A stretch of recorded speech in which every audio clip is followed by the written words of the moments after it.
Và quay trở lại với video tô màu của mình, thì hôm nay chúng ta cùng tô màu bức tranh về sự tích chú quậy nha các bạn.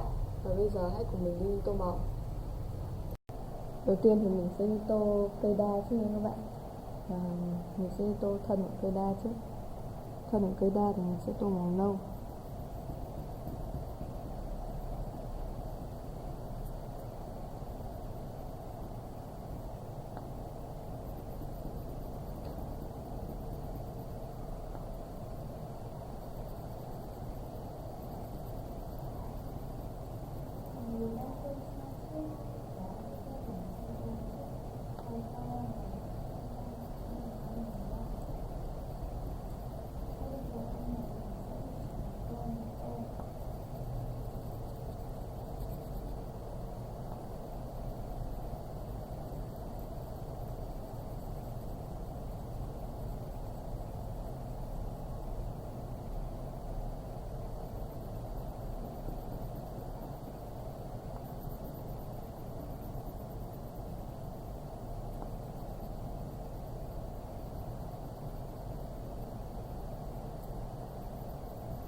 Tiếp theo là mình sẽ tô chiếc áo của chú quậy nha các bạn.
Tiếp theo thì mình sẽ tô mái tóc của quậy.